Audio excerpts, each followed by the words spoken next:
آسان درس قرآن نحمده ونصلي ونسلم على رسوله الكريم اما بعد فاعوذ بالله من الشيطان الرجيم بسم الله الرحمن الرحيم ويل لكل همزة لمزة اللہ کے نام سے شروع جو نہایت مہربان رحم والا۔ خرابی ہے اس کے لیے کہ جو لوگوں کے منہ پر عیب کرے، پیٹھ پیچھے بدی کرے۔ اس کے لیے خرابی ہے کہ جو لوگوں کے منہ پر عیب نکالے، پیٹھ پیچھے برائی کرے۔ سورہ ہمزہ یہ مکہ مکرمہ میں نازل ہوئی۔ اس سورت میں 1 رکوع اور 9 آیتیں ہیں۔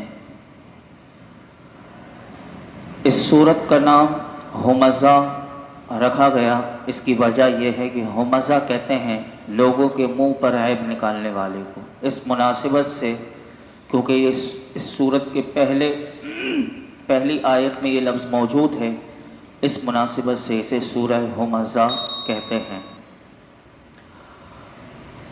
کفار مکہ یوں تو سب کے سب نبی پاک صلی اللہ علیہ وسلم سے بغض اور عناد رکھتے تھے، لیکن ان میں سے چند ایسے بدباطن بھی تھے کہ جو جھوٹے الزامات لگانے میں اور بہتان تراشی میں پیش تھے۔ ان کے نام میں بھی عرض کرتا ہوں آپ کے سامنے۔ وہ چند لوگ جو تھے، یہ خاص، ویسے تو میں نے بھی عرض کیا کہ سارے کے سارے حضور سے بغض و عناد رکھتے تھے، لیکن جو چند تھے وہ اتنے بدباطن تھے، اتنے گندے تھے کہ جو جھوٹے الزامات لگانے اور بہتان تراشی میں پیش تھے۔ ان کی کیفیت بھی یکساں نہ تھی۔ کچھ ایسے تھے کہ جو پس پشت تو غیبت اور عیب جوئی میں کوئی کسر اٹھا کر نہ رکھتے تھے، لیکن روبرو کوئی ناروا بات کہنے کی وہ جسارت بھی نہ کرتے۔ اور بعض بدبخت اور بے حیا ایسے بھی تھے ان میں کہ جو منہ پر آ کر طعن و تشنیع سے باز نہیں آتے تھے۔ ان میں سے ایک نام اخنس بن شریک جو ہے، ان سب کا سرغنہ تھا، یعنی ان کا بڑا تھا۔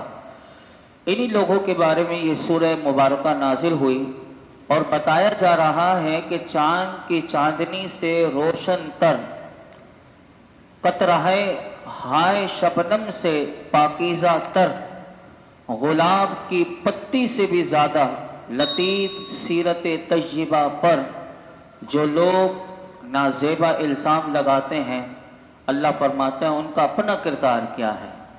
فرمایا ان کے دلوں میں ان کا پردہ چاک اللہ نے کیا، کیونکہ یہ میرے محبوب کی توہین کرتے ہیں، میرے محبوب کے منہ پر آ کر نازیبہ باتیں کہتے ہیں۔ فرمایا ان کا اپنا کردار کیا ہے، تو فرمایا ان کے دلوں میں محبت جو ہے وہ دولت کی رچی بسی بھی ہے۔ سب سے پہلے فرمایا کہ ان کے دلوں میں دنیا کی محبت کی دولت کی رچی بسی بھی ہے۔ مال جمع کرنا ان کا محبوب بشغلہ ہے۔ دراہم دنانیر کو بار بار گن کر رکھنا، فرمایا ان کی مرغوب تفریح ہے۔ خود تو مکھی کی طرح دنیا کی غلاظتوں پر بن بنا رہے ہیں اور بے ادبیاں کرتے ہیں، اور اللہ رب العالمین کے اس محبوب کی ذات اطہر پر کہ جس کی ضیا پاشیوں سے ایک عالم منور ہے، فرمایا کہ ان کی یہ اوقات کہ یہ میرے محبوب کے بارے میں بات کریں گے۔ فرمایا پھر ان کا مزید پردہ چاک کرتے ہوئے فرمایا وہ صرف دولت کے پجاری اور پلے درجے کے فرمایا کنجوس ہی نہیں، بلکہ فرمایا عقل و فہم سے بھی بے برا ہیں۔ وہ سمجھتے ہیں کہ دولت کی فراوانی انہیں موت کے چنگل سے چھڑا لے گی، کوئی بیماری ان کے قریب نہیں آئے گی، اور وہ ہمیشہ ہمیشہ زندہ رہیں گے۔ اللہ فرماتا ہے حالانکہ ایسا اگر ہوتا تو ان سے پہلے بھی کئی گناہ زیادہ دولت مند لوگ آ چکے ہیں، وہ خاک میں مل کر خاک نہ ہو چکے ہوتے، کیا آج ان کا کوئی نام و نشان فرمایا باقی ہے؟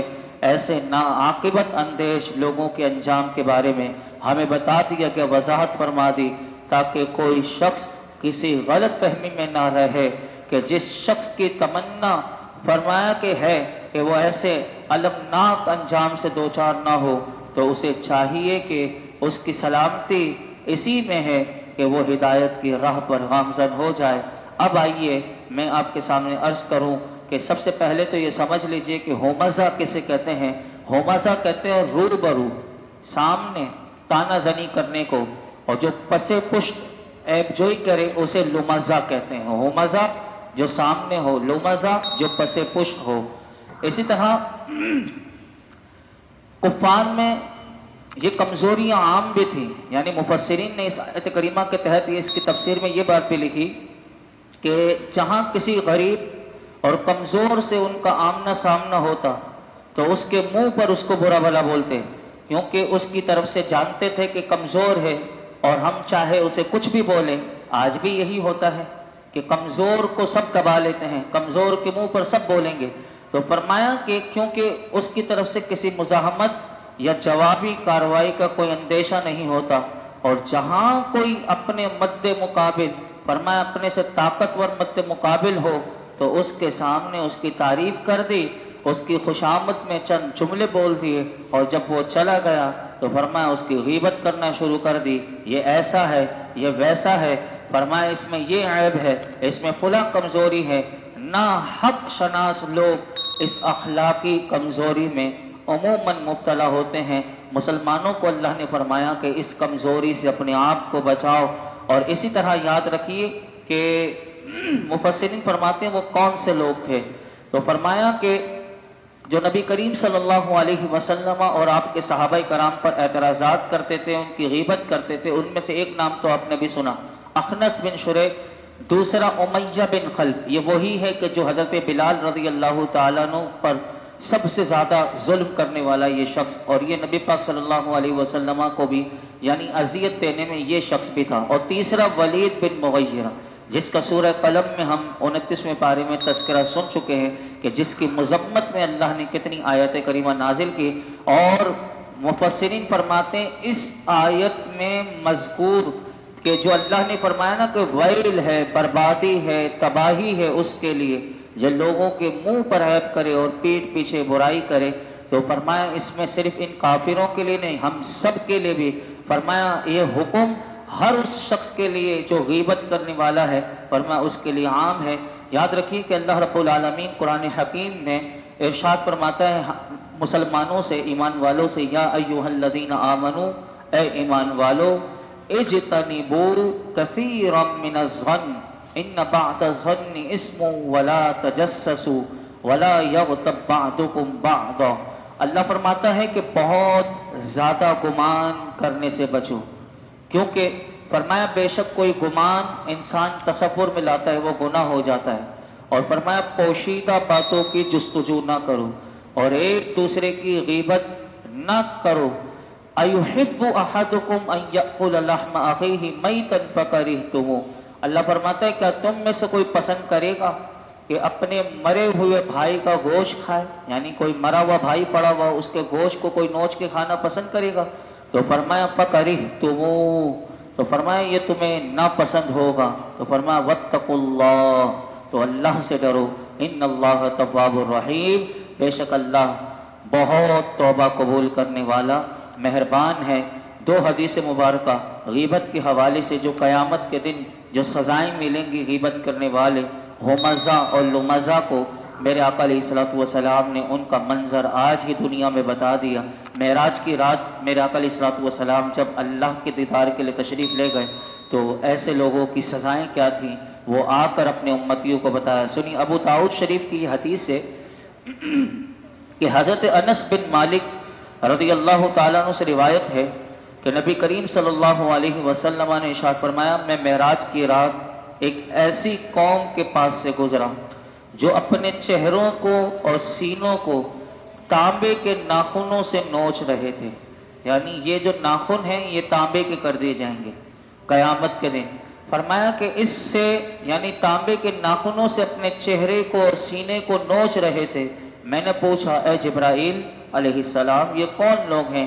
تو انہوں نے کہا عرض کی کہ یہ لوگوں کا گوشت کھاتے تھے، یعنی دنیا میں یہ غیبت کیا کرتے تھے اور ان کی عزت خراب کرتے تھے۔ اللہ ہمیں محفوظ فرمائے۔ شعب الایمان میں ایک اور حدیث پاک ہے کہ حضرت راشد بن سعد رضی اللہ تعالی عنہ روایت کرتے ہیں کہ رسول اللہ صلی اللہ علیہ وسلم نے ارشاد فرمایا، معراج کی رات میں ایسی عورتوں اور مردوں کے پاس سے گزرا کہ جو اپنی چھاتیوں کے ساتھ لٹک رہے تھے، تو میں نے پوچھا اے جبریل یہ کون لوگ ہیں؟ تو انہوں نے عرض کی کہ یہ منہ پر عیب لگانے والے، یعنی بعض لوگ کہتے ہیں میں تو منہ پر اس کو برائی کر دیتا ہوں، منہ پر سنا دیتا ہوں۔ تو دیکھیے فرمایا کہ انہوں نے عرض کی کہ یہ منہ پر عیب لگانے والے اور پیٹھ پیچھے برائی کرنے والے ہیں کہ جن کی سزا یہ ہے کہ انہیں چھاتیوں سے لٹکا دیا گیا ہے۔ قرآن اللہ کے محبوب نے فرمایا کہ یہ جبریل نے مجھے یہ بتایا، اور ان کے بارے میں اللہ رب العالمین ارشاد فرماتا ہے کہ وَيْلٌ لِكُلِّ ہُمَزَةٍ لُمَزَةٍ، کہ اس کے لیے خرابی ہے کہ جو لوگوں کے منہ پر عیب نکالے اور پیٹھ پیچھے برائی کرے۔ اللہ رب العالمین ہمیں بھی غیبت اور عیب چوئی جیسے مذموم اعمال سے بچنے کی توفیق عطا فرمائے۔ آج ایک آیت کریمہ کا درس ہوا، کل انشاءاللہ مزید 8 آیات کا درس ہم سماعت کریں گے۔ اللہ رب العالمین ہم سب کو قرآن حکیم کا نور اور اس کا فیضان نصیب فرمائے۔ الحمدللہ رب العالمین، والصلاة والسلام علی سید الانبیاء والمرسلین وعلی آلہ واصحابہ اجمعین۔ یا اللہ پاک جو کچھ سنا اس میں کوئی غلطی کوتاہی معاف فرما۔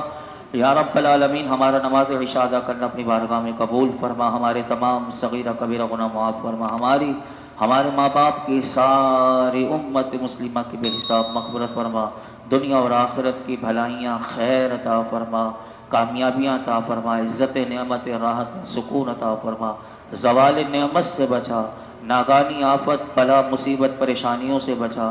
اللہ شکر کرنے والی زبان و دل دے دے، ہر قسم کی برائی سے ہمیں بچنے والا بنا۔ آج جو ہم نے سیکھا ہو مزہ اور لو مزہ، اللہ یہ دونوں برائیاں ہم سے دور فرما۔ یا رب العالمین ہمارے کردار کو پاک فرما، ہمیں نیک صالح بنا۔ اے اللہ اپنا خوف عطا فرما۔ یا رب العالمین یہ جتنے حاضرین موجود ہیں ہم سب پر اور ان نمازیوں پر اپنا خاص فضل و کرم نازل فرما۔ وصلی اللہ تعالی علی خیر خلق محمد وعلی آلہ وصحبہ۔